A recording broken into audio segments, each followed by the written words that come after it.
दोस्तों, क्या आप जानते हैं बराह अवतार भगवान विष्णु ने क्यों लिया और सबसे पहले बराह अवतार ही क्यों हुआ। आज की वीडियो में इस बात को विस्तार से जानेंगे। बराह अवतार भगवान विष्णु के अवतार हैं। जब जब धरती पापी लोगों से कष्ट पाती है तब तब भगवान विविध रूप धारण करके इसके दुख दूर करते हैं। दैत्य हिरण्याक्ष ने जब पृथ्वी को जल में डुबो दिया था तब भगवान विष्णु बराह अवतार लेकर पृथ्वी का कल्याण किया था। वह अपने मुंह के सींगों से पृथ्वी को उठाकर लाए थे। इनकी शक्ति अथवा पत्नी देवी बाराही है जो भगवती लक्ष्मी की स्वरूप है और इनमें देवी पार्वती जी की शक्तियां हैं। हिरण्याक्ष का जन्म कैसे हुआ। एक बार मरीचि नंदन कश्यप जी ने भगवान को प्रसन्न करने के लिए खीर की आहुति दी और उनकी आराधना समाप्त करके संध्या काल के समय अग्निशाला में ध्यानस्थ होकर बैठ गए। उसी समय दक्ष प्रजापति की पुत्री दिति, यह कश्यप की पत्नी तथा दैत्यों की माता थीं, कामातुर होकर पुत्र प्राप्ति की लालसा से कश्यप जी के निकट गईं। दिति ने कश्यप जी से मीठे वचनों से अपने साथ रमण करने के लिए प्रार्थना की। इस पर कश्यप जी ने कहा कि हे प्रिय, मैं तुम्हें तुम्हारी इच्छानुसार तेजस्वी पुत्र अवश्य दूंगा, किंतु तुम्हें एक प्रहर के लिए प्रतीक्षा करनी होगी। संध्या काल में सूर्यास्त के पश्चात भूतनाथ भगवान शंकर अपने भूत प्रेत तथा यक्षों को लेकर बैल पर चढ़कर विचरते हैं। इस समय तुम्हें काम क्रीड़ा में रत देखकर वे अप्रसन्न हो जाएंगे, अतः यह समय संतानोत्पत्ति के लिए उचित नहीं है। सारा संसार मेरी निंदा करेगा। यह समय तो संध्या वंदन और भगवत पूजन आदि के लिए ही है। इस समय जो पिशाचों जैसा आचरण करते हैं वे नरकगामी होते हैं। पति के इस प्रकार समझाने पर भी उसे कुछ भी समझ में ना आया और उसका मातुर दिति ने निर्लज्ज भाव से कश्यप जी के वस्त्र पकड़ लिए। इस पर कश्यप जी ने दैव इच्छा को प्रबल समझकर दैव को नमस्कार किया और दिति की इच्छा पूर्ण की और उसके बाद शुद्ध जल से स्नान करके सनातन ब्रह्म रूपी गायत्री का जप करने लगे। दिति ने गर्भ धारण करके कश्यप जी से प्रार्थना की, हे आर्यपुत्र, भगवान भूतनाथ मेरे अपराध को क्षमा करें और मेरा ये गर्भ नष्ट करें। उनका स्वभाव बड़ा उग्र है, किंतु वे अपने भक्तों की सदा रक्षा करते हैं। वे मेरे बहनों ही हैं, मैं उन्हें नमस्कार करती हूँ। कश्यप जब संध्या वंदन आदि से निवृत्त हुए तो उन्होंने अपनी पत्नी को अपनी संतान के हित के लिए प्रार्थना करते हुए और थर थर काँपती हुई देखा तो वे बोले, हे दिति, तुमने मेरी बात नहीं मानी। तुम्हारा चित्त काम वासना में लिप्त था। तुमने असमय में भोग किया है। तुम्हारे कोख से महाभयंकर अमंगलकारी 2 अधम पुत्र उत्पन्न होंगे। संपूर्ण लोगों के निरपराध प्राणियों को अपने अत्याचारों से कष्ट देंगे, धर्म का नाश करेंगे, साधु और स्त्रियों को सताएंगे। उनके पापों का घड़ा भर जाने पर भगवान कुपित होकर उनका वध करेंगे। दिति ने कहा, हे भगवान, मेरी भी यही इच्छा है कि मेरे पुत्रों का वध भगवान के हाथों से ही हो, ब्राह्मण के शाप से न हो, क्योंकि ब्राह्मण के शाप के द्वारा प्राणी नरक में जाकर जन्म धारण करता है।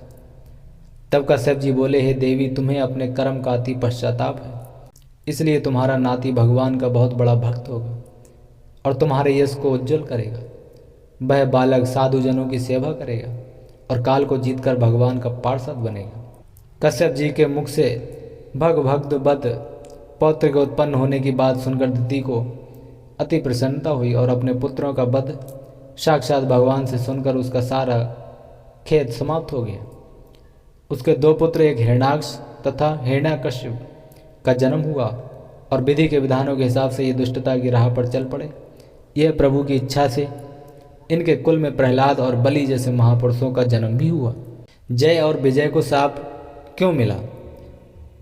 एक बार सनक, सनंदन, सनातन और सनत कुमार, ये चारों सनकादि ऋषि कहलाते हैं और देवताओं के पूर्वज माने जाते हैं, संपूर्ण लोगों से विरक्त होकर चित्त की शांति के लिए भगवान विष्णु के दर्शन करने के लिए उनके बैकुंठ लोक में गए।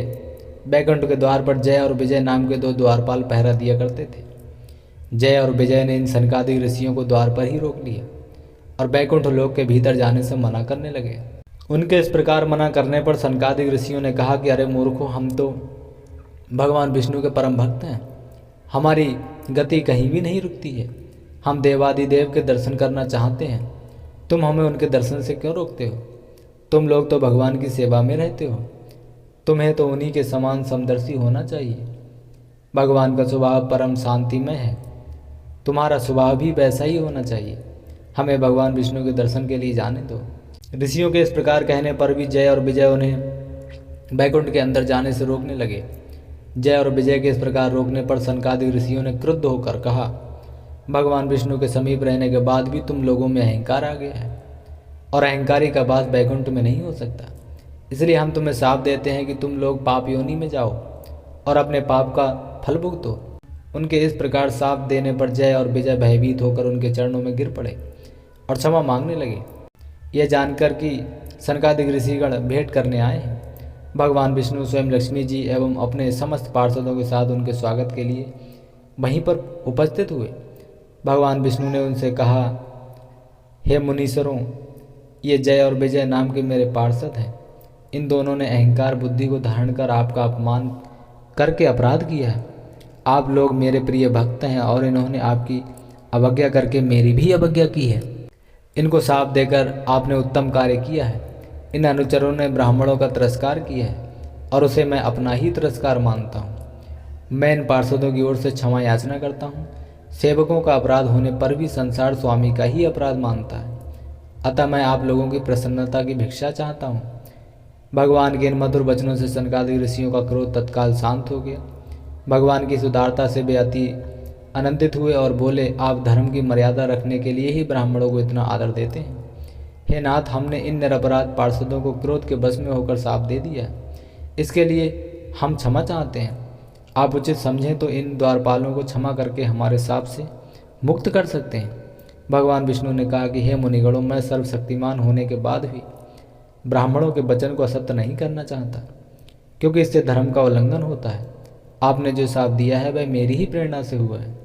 ये अवश्य ही इस दंड के भागी हैं। ये 3 जन्म असुर योनि को प्राप्त करेंगे और मेरे द्वारा इनका संहार होगा। ये मुझसे शत्रु भाव रखते हुए भी मेरे ही ध्यान में लीन रहेंगे। मेरे द्वारा इनका संहार होने के बाद ये पुनः इस धाम में वापस आ जाएंगे। तब जय विजय का पहला जन्म सतयुग में हिरण्याक्ष और हिरण्यकश्यप के रूप में हुआ, और बराह अवतार और नरसिंह अवतार में हिरण्याक्ष और हिरण्यकश्यप का संहार हुआ। त्रेता युग में रावण और कुंभकर्ण के रूप में हुआ, जिनका संहार श्री राम द्वारा हुआ। अंत में तीसरे जन्म में शिशुपाल दंतक बक्र के रूप में हुआ और श्री कृष्ण के द्वारा इनका संहार हुआ, और ये श्री विष्णु के निवास बैकुंठ धाम में वापस आ गए। तो दोस्तों, आज की ये वीडियो हमारी कैसी लगी कमेंट बॉक्स